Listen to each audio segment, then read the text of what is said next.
Welcome to AMIT academy of motivation and interesting teaching.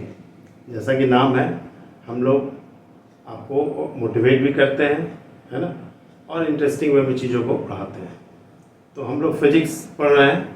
Last videos में हमने बताया था कि फ़िज़िक्स कैसे पढ़ें, मतलब फ़िज़िक्स को इजी वे में कैसे पढ़ा जाए। तो हमने बताया था कि पहले हम लोग बेसिक्स पढ़ेंगे फिज़िक्स के, फिर बोर्ड एग्ज़ाम्स के हिसाब से चीज़ों को पढ़ेंगे, और फिर आगे नीट के क्वेश्चंस, जेई मेन और एडवांस के क्वेश्चंस स्टेप बाय स्टेप हम लोग करेंगे, है ना। पहले चीज़ों को इजी वे में समझकर तब फिर आगे बढ़ेंगे। तो लास्ट वीडियोस में हमने आपको बताया था कि मेज़रमेंट क्या है, माप क्या है ना, क्या, और फिर यूनिट्स कैसे बनते हैं, फिजिकल प्रॉपर्टीज़ क्या है, ये मैं पहले आप बता चुका हूँ। आज मैं उससे आगे बढ़ रहा हूँ। आज मैं बताऊंगा आपको प्रॉपर्टीज ऑफ यूनिट्स, है ना। यूनिट्स के क्या क्या प्रॉपर्टीज हैं। Properties of units. देखिए यूनिट्स के क्या क्या प्रॉपर्टीज है। तो पहला प्रॉपर्टी है यूनिट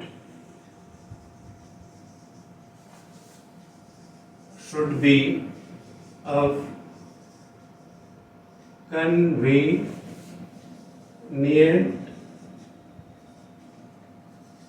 size। देखिए इसको गौर कीजिए, कन्वीनियंट साइज, है ना। शुड बी मतलब यूनिट जो है वो कन्वीनियंट साइज के होने चाहिए, मगर ये कोई कंपलसरी नहीं है। अगर आप देखेंगे यूनिट्स के फिगर्स को तो कई बार आप पाएंगे कि उसमें बहुत सारी चीज़ें ऐसी हैं जो काफ़ी टेढ़ी है, मगर उसका हम लोग इस्तेमाल कर रहे हैं, है ना। तो ये it should be of convenient size.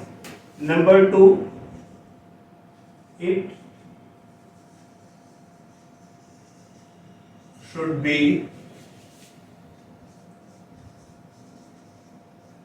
Clearly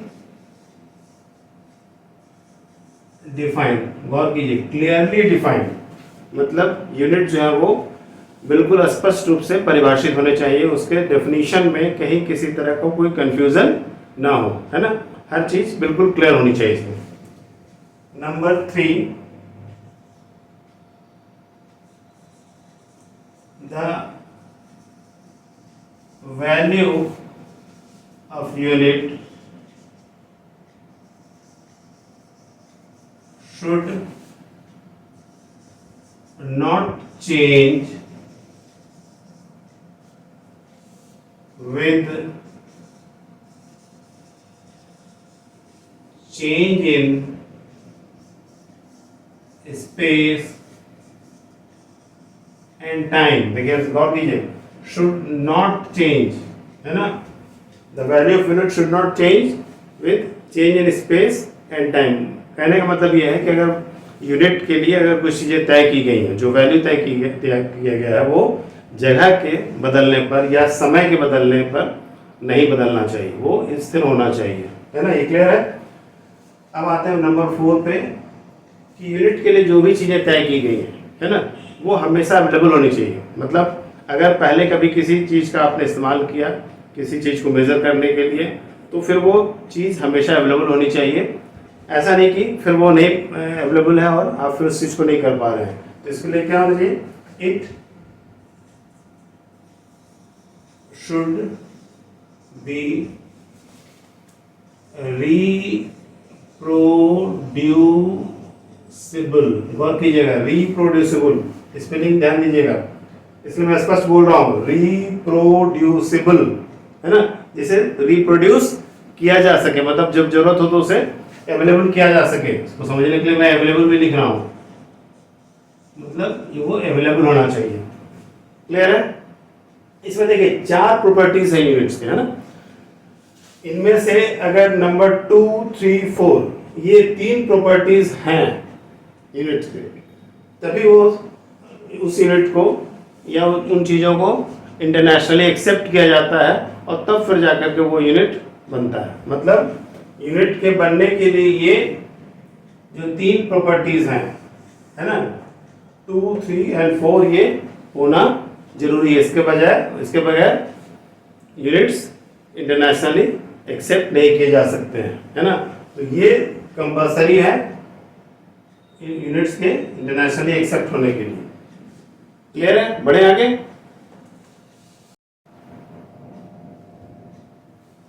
अब हम लोग देखेंगे फिजिकल क्वांटिटी, है ना।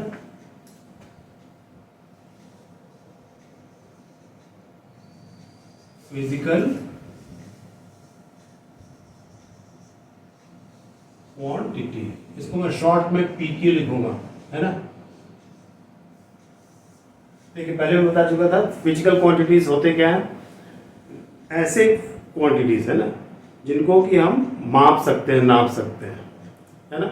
और दूसरी चीज क्या है कि इससे टर्म्स में हम फिजिक्स के लॉज को एक्सप्रेस कर सकते हैं, है ना। The quantities which can be measured and in terms of which the laws of physics can be expressed, है ना।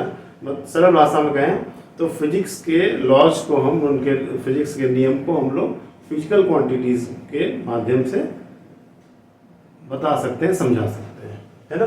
और फिजिकल क्वांटिटीज को हम माप सकते हैं। जैसे दूरी नापनी होती है तो हम लोग क्या करते हैं, किलोमीटर का इस्तेमाल करते हैं, है ना। दूध कैसे लेते हैं हम लोग, लीटर से परचेज करते हैं, है ना। तो दूध का वॉल्यूम नापते हैं कैसे, लीटर में। तो ये क्या जो मास हुआ दूध का उसको हमने लीटर में लिया, है ना। तो फिजिकल क्वांटिटीज वो हैं जिनको हम माप सकते हैं। अब देखेंगे फिजिकल क्वांटिटीज होते कितने तरह के हैं। तो ये दो तरह के होते हैं। पहला है फंडामेंटल, है ना। देखिए नाम देखिए फंडामेंटल, फंडामेंटल या उसका दूसरा नाम है बेस फिजिकल क्वांटिटीज, ठीक है। तो देखिए नाम से स्पष्ट है जो बेसिक है ना। इसमें कौन कौन से फिजिकल क्वांटिटीज आते हैं, तो वो है नंबर 1 लेंथ, हिंदी मीडियम वाले लंबाई, है ना। नंबर 2 मास, हिंदी में कहें तो द्रव्यमान। नंबर 3 टाइम, समय। नंबर 4 इलेक्ट्रिक करंट, है ना। नंबर इलेक्ट्रिक करंट, धारा, विद्युत धारा। Number 5 temperature.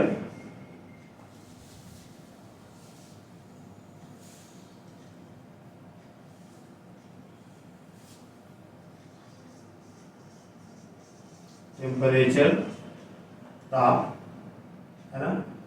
Number 6 amount of substance. Number 7 है ना ल्यूमिनस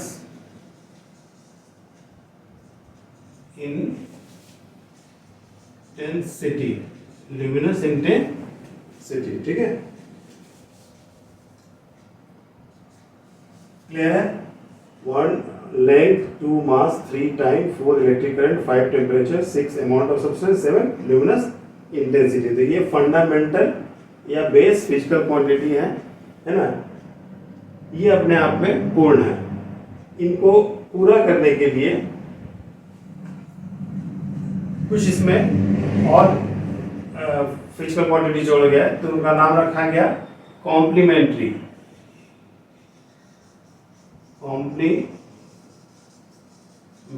देखिए नाम पे गौर कीजिए, कॉम्प्लीमेंट्री मतलब इसको हिंदी में कहते हैं पूरक। मतलब इस लिस्ट को पूरा करने के लिए इसमें कुछ और physical quantities complementary fundamental physical quantities जोड़े गए थे। इसमें पहला हो जाएगा एंगल या प्लेन एंगल, है ना।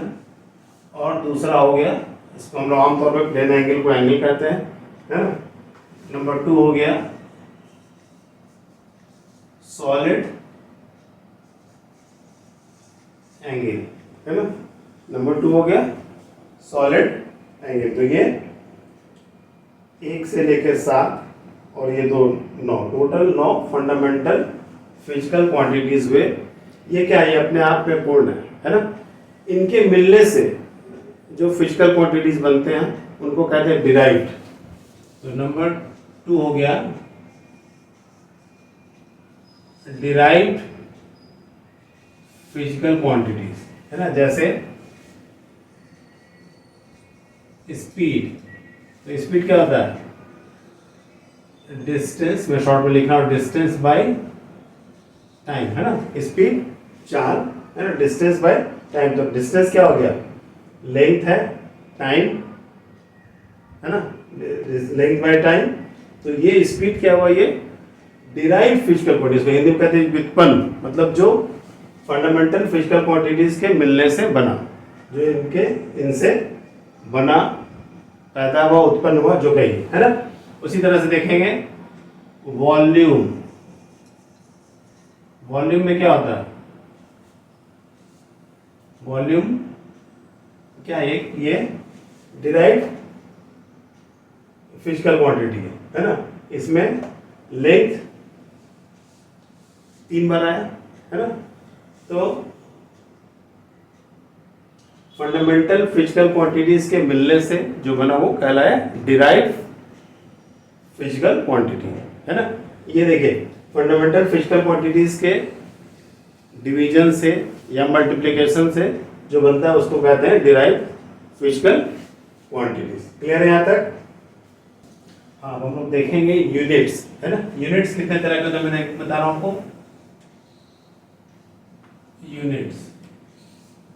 यूनिट्स हो गए 2 तरह के। एक हो गया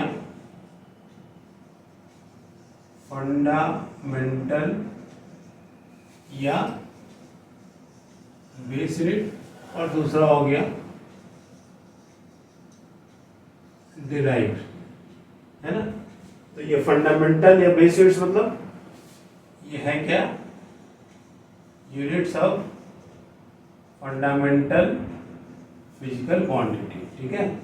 और ये क्या है, तो units of derived physical quantities, ठीक है। यदि दोनों यूनिट्स को मिला दें, है ना, दोनों को अगर जोड़ दें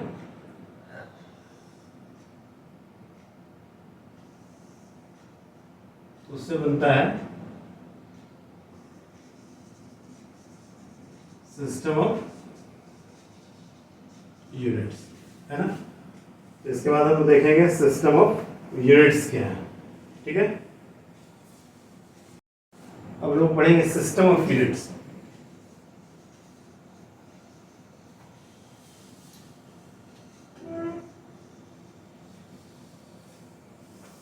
सिस्टम ऑफ यूनिट्स, तो सबसे पहले 3 फिजिकल क्वांटिटीज, लेंथ,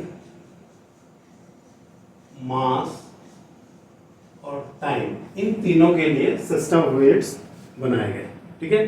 तो शुरू में जो सिस्टम ऑफ यूनिट्स बनाए कौन कौन से थे,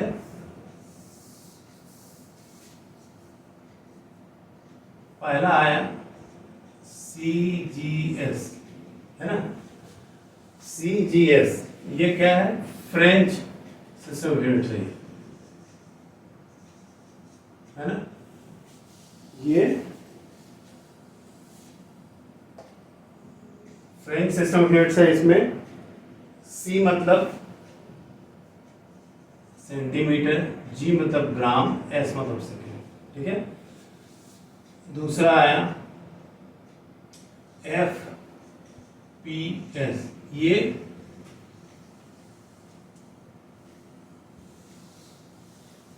ब्रिटिश है ना। F मतलब फुट, P पाउंड, है ना, LB से इसको डिनोट करते हैं, और S सेकेंड। तो देखिए लेंथ के लिए CGS में सेंटीमीटर, मास के लिए ग्राम, टाइम के लिए सेकेंड। FPS में ब्रिटिश सिस्टम में लेंथ के लिए फुट, मास के लिए पाउंड, है ना। पाउंड हम लोग कहाँ इस्तेमाल करते हैं, केक जो हम लोग खरीदते हैं कैसे खरीदते हैं, पाउंड में खरीदते हैं, है ना। तो एक पाउंड में वो क्या होता है, 454 ग्राम होता है ना। केक हम लोग खरीदते हैं पाउंड में और सोचते हैं चलो एक पाउंड हमने लिया, जबकि वो है क्या, आधा किलो से भी कम ही होता है ना। तो ये पाउंड हो गया है ना, पी पाउंड एस सेकेंड। और तीसरा हुआ एम के एस। देखिए ये इसमें एम फॉर मीटर, के फॉर किलोग्राम और एस फॉर सेकेंड, है ना। तो ये 3 यूनिट्स शुरू में आए, है ना। इसमें ये जो एमकेएस है ये एक्चुअली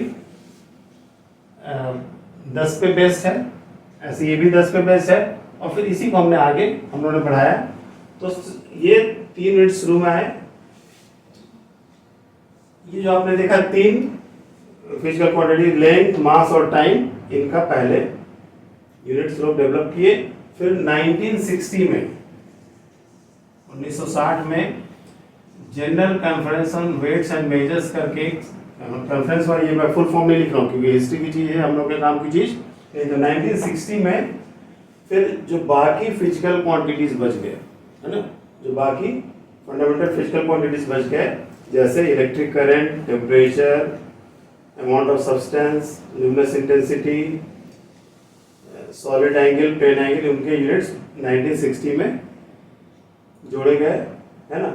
और उसके बाद फिर 1971 में फिर कॉन्फ्रेंस हुआ, general conference on weights and measures. और तब जाकर के जो यूनिट डेवलप हुआ उसको कहते हैं एसआई यूनिट, है ना। एसआई यूनिट्स डेवलप किए गए 1971 में। और ये एसआई यूनिट जो है वो एमकेएस से ही डेवलप किया, क्योंकि ये मैट्रिक सिस्टम पे बेस्ड ये ऑलरेडी था, है ना। तो इसी को हम लोगों ने आगे बढ़ाया और उससे फिर एसआई यूनिट्स बनाया, ठीक है। तो हम लोग अब आगे पढ़ेंगे एसआई यूनिट्स। अच्छा, ये एसआई यूनिट्स है, ये हम लोग के लिए इम्पोर्टेंट है क्योंकि इंटरनेशनली ये एक्सेप्टेड है और ये सारी चीज़ों में काम आता है। कॉमर्शियल वर्क के लिए, टेक्निकल वर्क के लिए, साइंटिफिक वर्क के लिए ये इस्तेमाल हम करते हैं। हम लोग फिजिक्स, केमिस्ट्री, बायोलॉजी, हर एक जगह इसी का इस्तेमाल करेंगे, है ना। इसलिए इसको हम लोग डिटेल्स में पढ़ेंगे, ठीक है। देखिए एसआई सिस्टम ऑफ यूनिट्स हम लोग देख रहे हैं, है ना। तो ये सबसे पहले देखेंगे ये एसआई वर्ड कहाँ से है, ये जो नाम आया कहाँ से आया, है ना। तो एक फ्रेंच वर्ड है ली सिस्टम इंटरनेशनल डी यूनाइट्स, या यूनिट्स जो कहिए, है ना। इसमें देखिए एक और की है स्पेलिंग पे, सिस्टम, इसमें एम के बाद ई है। इंग्लिश वाले सिस्टम में ई नहीं होता है, यहाँ पे इंटरनेशनल के बाद ई है ना, चूँकि फ्रेंच वर्ड है। और देखिए डी के ऊपर डैश, यहाँ ई के ऊपर डैश, इस तरह से हम लोग इसको लिखते हैं। और यही का ये सिस्टम से हम लोगों ने लिया एस और इंटरनेशनल का लिया आई, तो बना ये एसआई सिस्टम ऑफ यूनिट्स। ये 1971 में आया। इसकी खासियत क्या है, ये बेस्ड ऑन 10 है, 10 पे आधारित है ना। जैसे हम लोग वो जो इस्तेमाल कर रहे थे पहले फुट, क्या 12 इंच बराबर 1 फुट, 10 पे बेस्ड नहीं था वो, है ना। 454 ग्राम का 1 पाउंड, है ना, वो भी 10 पे बेस्ड नहीं था, जिसमें कैलकुलेशन में दिक्कत होती थी। तो उसको हम लोगों ने 10 बेस्ड लिया ताकि कैलकुलेशन में सुविधा हो, है ना। तो ये हम लोगों ने देख लिया। अब हम लोग देखेंगे कि जो फंडामेंटल फिजिकल क्वांटिटीज़ हैं उनके एसआई यूनिट्स क्या हैं, उनका सिंबल क्या है। मैं एक तरफ से लिखूंगा उसको बोर्ड पे, आप उसको ध्यान से देखेंगे तो आपको चीज़ें क्लियर हो जाएंगी। और साथ साथ उसको याद करते चलिए, है ना। बात के लिए मत कुछ रखिए, क्लास में जो मैं बता रहा हूँ उसको आप नोट्स भी बनाते चलिए। दिक्कत हो तो आप वीडियो को रोक करके आप नोट कर सकते हैं, और जो मैं बता रहा हूँ उसको ध्यान से सुनिए तो आपको चीज़ें याद होती जाएंगी, है ना। तो हम लोग नेक्स्ट अब देखेंगे कि एसआई यूनिट्स क्या हैं फिजिकल क्वांटिटीज़ के, है ना। देखिए मैं बता रहा हूँ फंडामेंटल फिजिकल क्वांटिटीज़ और उनके यूनिट्स, है ना, एसआई यूनिट्स लिख रहा हूँ। एसआई यूनिट्स हैं और सिंबल्स, है ना। तो फंडामेंटल फिजिकल क्वांटिटी पहला हो गया लेंथ, इसका यूनिट हो गया मीटर। स्पेलिंग पे गौर कीजिएगा, मीटर METRES। यूनिट्स हम लोग हमेशा स्मॉल लेटर से लिखते हैं, है ना। तो मीटर इसका सिंबल हो जाएगा स्मॉल m, है ना। नंबर 2 मास, किलोग्राम स्मॉल के लिए होगा, है ना, किलोग्राम। देखिए किलोग्राम में यहाँ डबल एम है, ऐसे सिंगल एम भी लोग इस्तेमाल करते हैं, अमेरिकन इंग्लिश में सिंगल एम भी चलता है ना। लेकिन हम लोग चूँकि ब्रिटिश वाला फॉलो करते हैं इसलिए हम लोग डबल एम लिख रहे हैं। देखिए किलोग्राम स्मॉल के है ना, इसके लिए हम लोग लिखते हैं KG, स्मॉल के और G। गौर कीजिएगा स्मॉल के है ना। Number 3 time, second small s। Number 4 electric current, है ना, इसका यूनिट हो गया एम्पियर। इसमें हम लोग और करिए, ये एम्पियर का सिंबल जो मैं लिख रहा हूँ कैपिटल A लिख रहा हूँ, है ना। कैपिटल A क्यों लिख रहे हैं, क्योंकि ये साइंटिस्ट के नाम पर है। तो साइंटिस्ट के नाम में हम लोग जब सिम्बॉल्स लिखते हैं तो साइंटिस्ट को ऑनर देने के लिए, उनका सम्मान करने के लिए नाम हम वो पहला लेटर उनका कैपिटल लिखते हैं ना। वो सिंबल के तौर पे है A, इसलिए यहाँ कैपिटल है ना। नंबर 5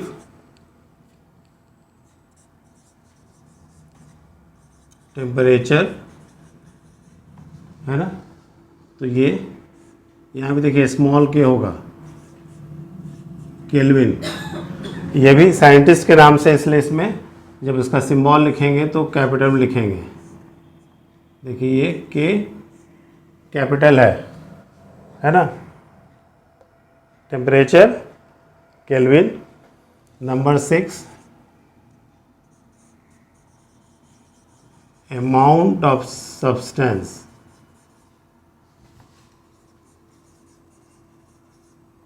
इसका हो गया यूनिट मोल, सिंबल MOL। देखिए गौर कीजिए, यहाँ पे E है, यहाँ पे E नहीं है ना। नंबर 7 लुमिनस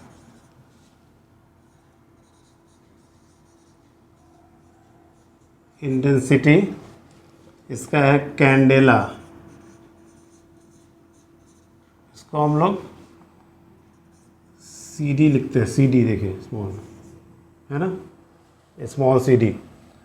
ये हो गया फंडामेंटल फिजिकल क्वांटिटी। जब हम लोग देखेंगे कॉम्प्लीमेंट्री फंडामेंटल फिजिकल क्वांटिटीज, तो इसमें 2 आएंगे। नंबर 1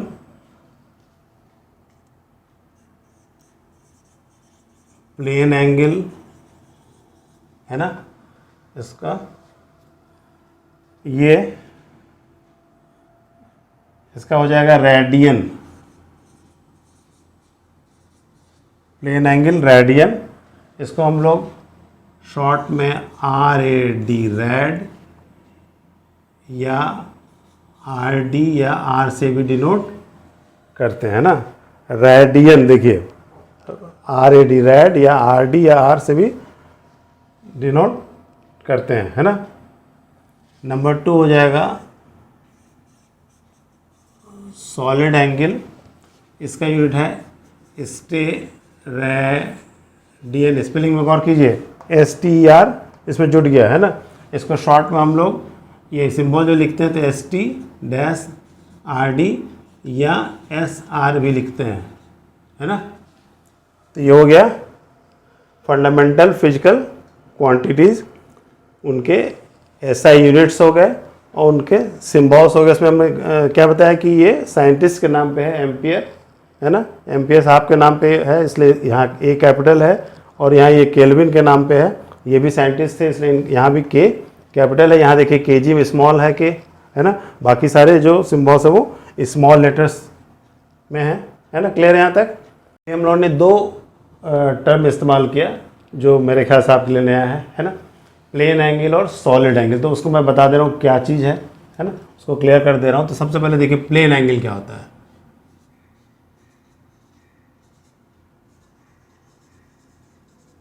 प्लेन एंगल देखिए नाम से स्पष्ट है, प्लेन है ना। जैसे ये एक प्लेन सरफेस है तो इसमें जो एंगल बनेगा वो कैसा होगा, प्लेन एंगल होगा, है ना। इसको हम लोग डी थीटा से डिनोट करते हैं, है ना। होता क्या है, जैसे दो रेखाओं के मिलने से, जैसे ये आर्क है ना, मान लीजिए डी एस एक आर्क है,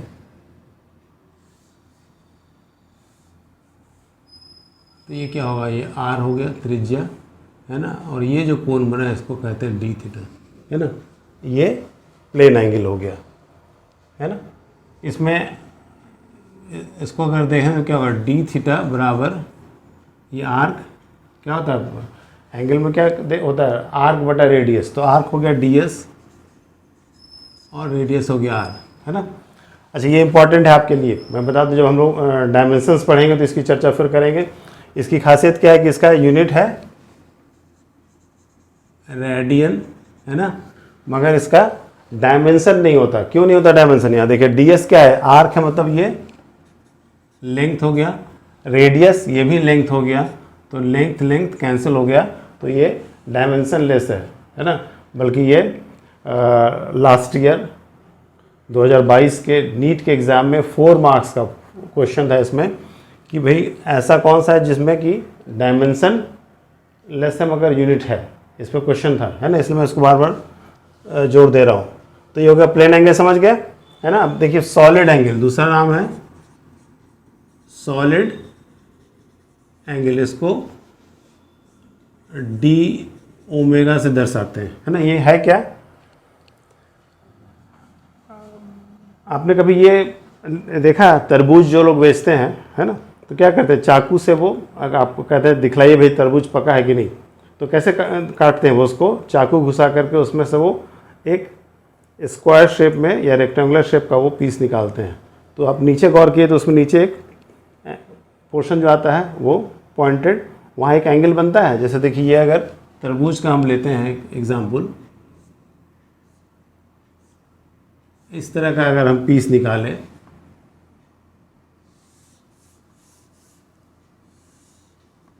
तो देखिए ऐसा होगा,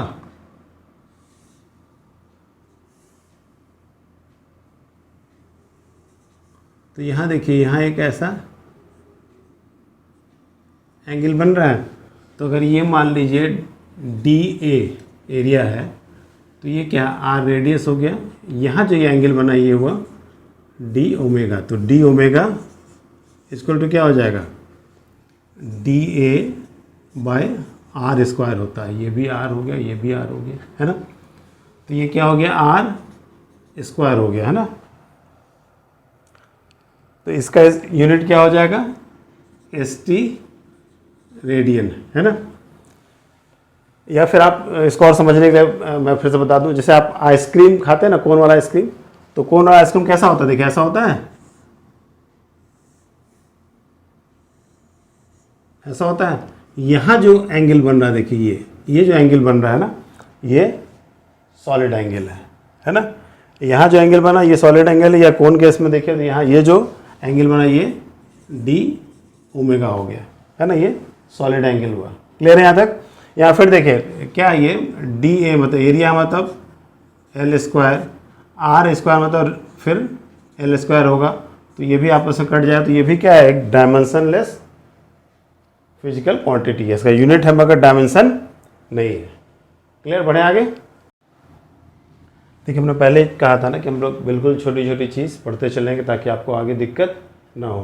तो जहाँ हम लोग अब यूनिट्स पढ़ रहे हैं तो मेट्रिक यूनिट्स देख लें, बहुत बेसिक चीज़ है, आप पहले से बचपन से पढ़ते आ रहे हैं, मगर मैं उसको एक बार फिर रिवाइज करा दे रहा हूँ। अगर आप जान रहे हैं तो आपके लिए रिवीजन हो जाएगा, जो नहीं जान रहे हैं उनके लिए नई जानकारी हो जाएगी।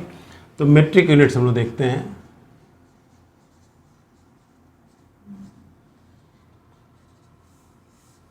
बचपन में हम लोग इसको गाना की तरह गाते थे, milli centi decimetre deca hecto kilometre. तो क्या है ये, मिली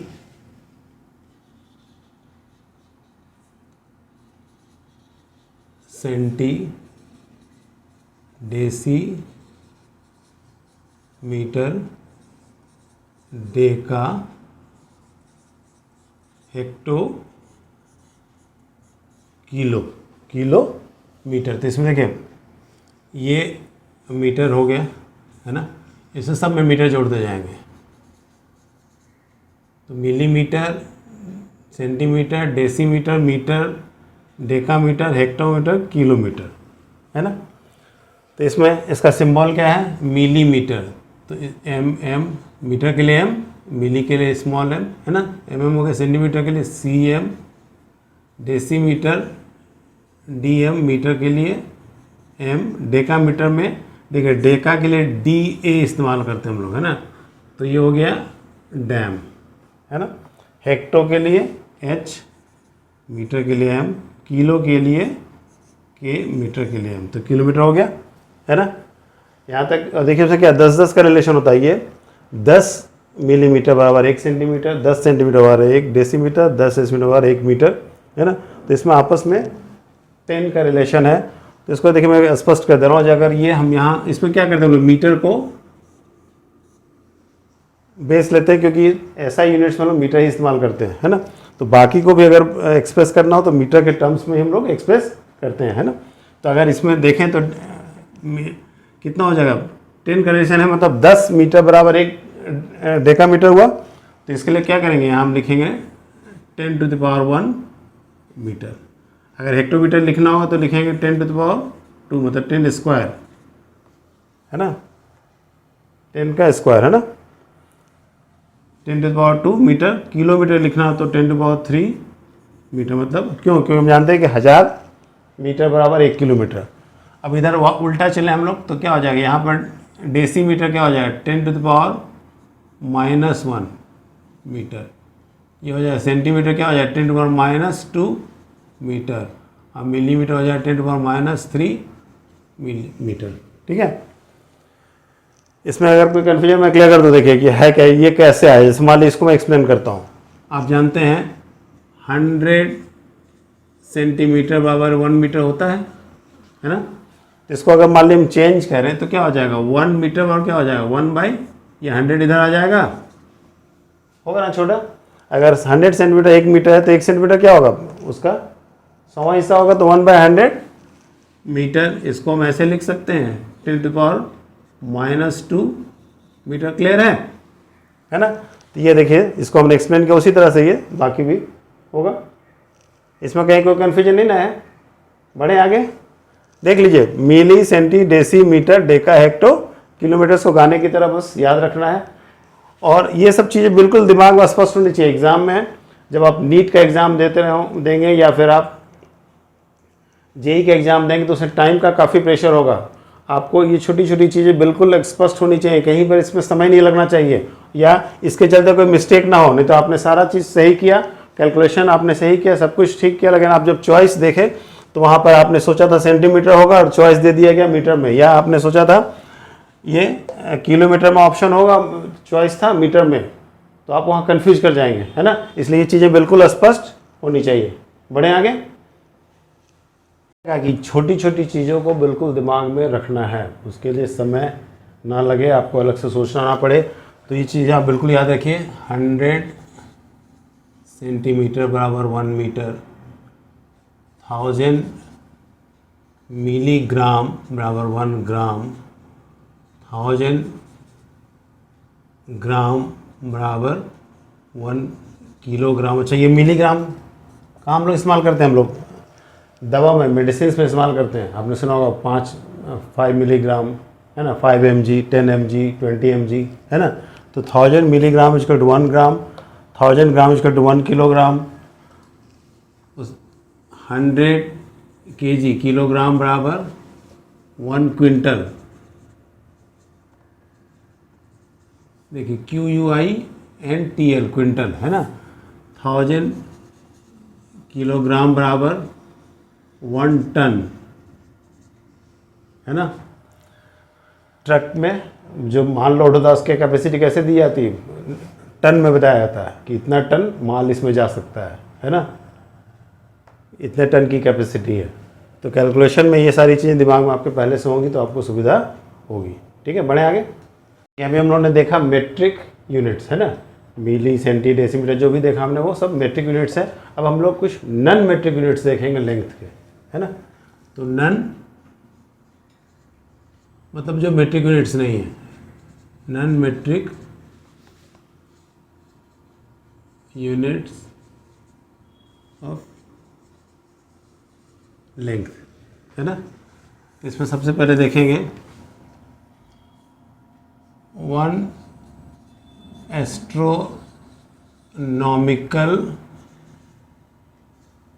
यूनिट, ठीक है, इसको AU से डिनोट करते हैं। 1 एस्ट्रोनॉमिकल यूनिट कितना होता है ये मैं आपको बता दूं। देखिए, अर्थ और सन के बीच का डिस्टेंस जो है ना, वो चूँकि अर्थ जो है वो सन के चारों तरफ रिवॉल्व करता है, तो ये डिस्टेंस दोनों का वैरी करता है ना। साल के अलग अलग समय में अलग अलग पोजीशन में होता है अर्थ, है ना, सन से, तो ये वैरी करता है। इसलिए हम लोग एक एवरेज डिस्टेंस लेते हैं सन और अर्थ के बीच का, पृथ्वी और सूरज के बीच की दूरी को हम लोग औसत मापते हैं। तो क्या 1 एस्ट्रो, उसको कहते हैं 1 एस्ट्रोनॉमिकल यूनिट। तो क्या है 1 astronomical unit equal to, short में मैं लिख रहा हूँ, average distance between sun and earth. मैं द सन या द अर्थ नहीं लिख रहा हूँ, है ना। ग्रामर का हम लोग यहाँ ध्यान नहीं रख रहे हैं, हम लिखने में सुविधा है, इसलिए हमने लिखा average distance between sun and earth. ये कितना होता है, तो ये होता है आपका 1 astronomical unit equal to 1.496 into 10⁻11 metre. गौर कीजिएगा, 10⁻11 मीटर, 1.496 इंटू 10⁻11 मीटर, है ना। अब हम लोग आएंगे नंबर 2, नेक्स्ट देखेंगे लाइट ईयर, है ना। तो 1 लाइट ईयर, देखिए इसको स्मॉल l और स्मॉल y से डिनोट करते हैं। ये देखिए मैं क्यों बता रहा हूँ 1 लाइट ईयर, यहाँ इसकी चर्चा क्यों कर रहा हूँ, इसलिए कर रहा हूँ कि देखिए ईयर, तो आप ये ना समझे कि ये समय का यूनिट है, ये लेंथ का यूनिट है। देखिए लेंथ में बता रहा हूँ। तो 1 लाइट ईयर क्या होता है, 1 लाइट ईयर होता है ये वो डिस्टेंस है जो लाइट वैक्यूम में 1 साल में तय करता है ना। तो इसमें क्या हो जाएगा, distance travelled by light in vacuum. Spelling पर गौर कीजिए, W है ना, इन वैक्यूम इन 1 ईयर। 1 साल में लाइट जितना डिस्टेंस कवर करता है उसको कहते हैं 1 लाइट ईयर। तो 1 लाइट ईयर बराबर कितना होता है, ये कैसे निकालेंगे। तो देखिए ये होता है, आपको इसको निकालने का तरीका मैं बता रहा हूँ कि स्पीड ऑफ लाइट गुने टाइम। तो स्पीड ऑफ लाइट कितना है, तो 3 इंटू 10⁸ मीटर पर सेकेंड, है ना, इंटू टाइम 1 ईयर है ना। टाइम कितना होगा 1 ईयर, तो 1 ईयर में कितना हो जाएगा, इसको ऐसे लिखेंगे 365 डेज हो गए 1 साल में। साफ मैं लिख दे रहा हूँ 365 डेज, है ना, 365 दिन में साल में। एक दिन में 24 घंटे, तो उसको 24 से गुना कर देंगे। 1 घंटे में 60 मिनट, तो उसको 60 से गुना कर देंगे। 1 मिनट में 60 सेकंड, तो उसको 60 से फिर गुना कर देंगे, तो इतना सेकंड हो जाएगा, है ना। तो ये होगा कितना, 3 इंटू 10⁸ मीटर पर सेकेंड इंटू 1 ईयर। मतलब ये जब मल्टीप्लाई करेंगे तो क्या 10⁻⁻1 और यहाँ s है, तो ये कैंसिल हो जाएगा, है ना। तो बचेगा मीटर में, इसका आंसर आएगा, है ना। इसका ये डिस्टेंस कितना होता है, ये होता है 9.46 इंटू 10⁻15 मीटर। गौर कीजिए ये यूनिट कितना बड़ा है, यहाँ देखिए 10⁻11 मीटर है और ये 10⁻15 मीटर, है ना। मीटर में, अगर किलोमीटर में दे तो 9.46 इंटू 10⁻12 किलोमीटर। देखिए यह ध्यान रखना होगा, है ना। ऐसा नहीं कि क्वेश्चन में आपको आंसर दिया गया किलोमीटर में, आपने दिमाग में रखा था 10⁻15 मीटर, और आप ये मीटर के धोखा हम फट से किलोमीटर में भी 10⁻15 किलोमीटर कर दिए। तो अगर मान लीजिए चेंज करके दिया जाएगा तो कितना होगा, ये पहले से दिमाग में सेट होना चाहिए, है ना, ताकि कैलकुलेशन में समय ना लगे या चॉइस क्लिक करते समय, टिक करते समय आपको परेशानी ना हो। तो ये हम लोगों ने देखा 1 एस्ट्रोनॉमिकल यूनिट, है ना, फिर देखा 1 लाइट ईयर, ये क्या लेंथ के यूनिट्स हैं, है ना। एक और है उसको हम लोग कहते हैं पारसेक, तीसरा, वो भी समझ लीजिए, थोड़ा सा मुझे मिटाना पड़ेगा। देखिए हम लोग देखेंगे पारसेक, है ना। तो 1 पारसेक होता क्या है, 1 पारसेक, इसको पैरालैक्टिक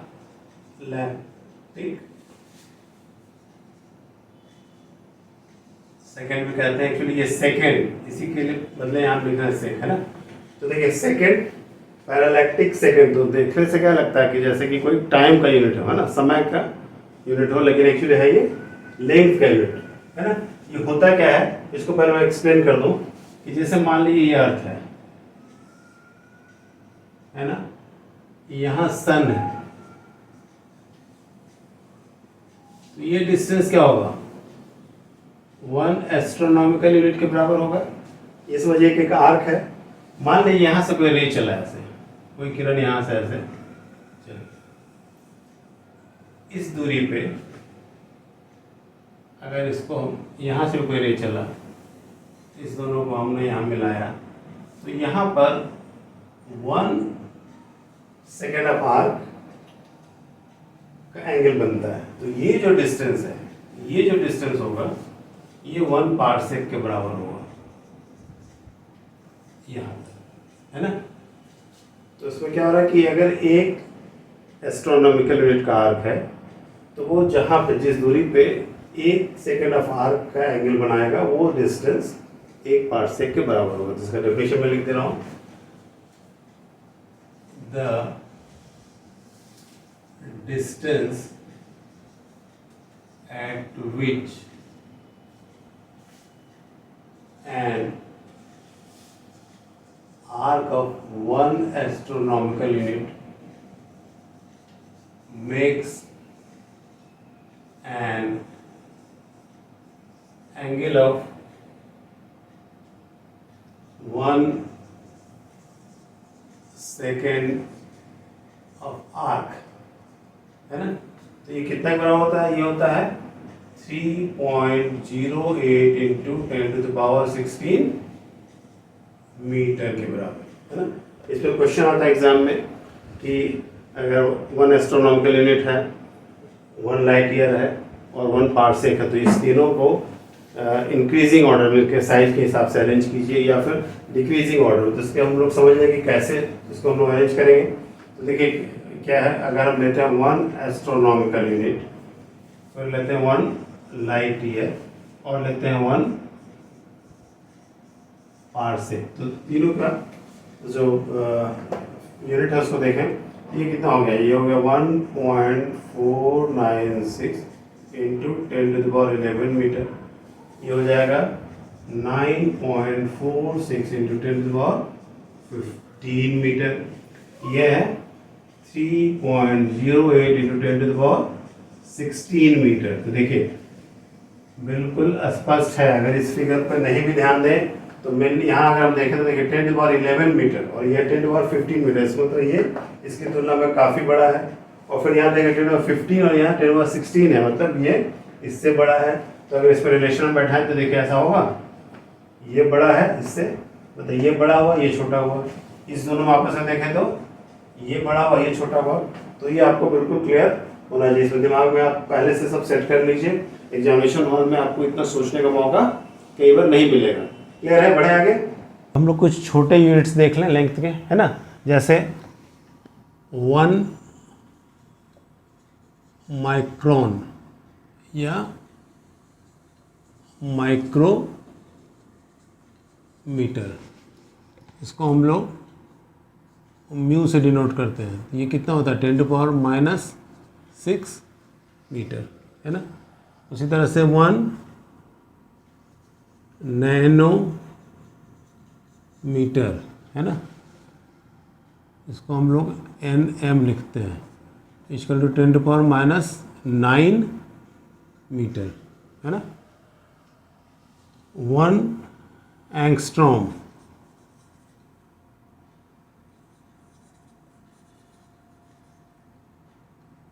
एंगस्ट्रॉम इसको हम लोग ऐसे डिनोट करते हैं, ए के ऊपर ऐसे लिखते हैं, है ना, डिग्री के जैसे। तो ये होता है आपको 10⁻⁻10 मीटर, है ना। क्लियर है यहाँ तक। तो ये छोटे यूनिट्स कुछ हो गए। एक है आपको 1 फर्मी,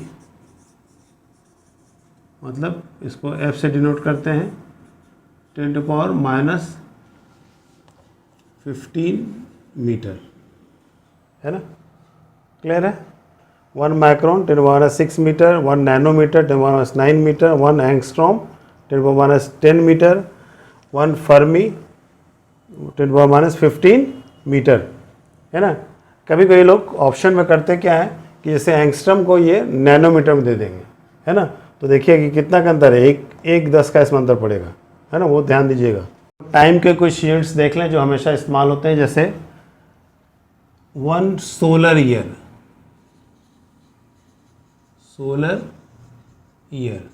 तो 1 सोलर ईयर मतलब जितने दिनों में अर्थ पृथ्वी जो है सूर्य का एक पूरा चक्कर लगाता है, उसको कहते हैं 1 सोलर ईयर।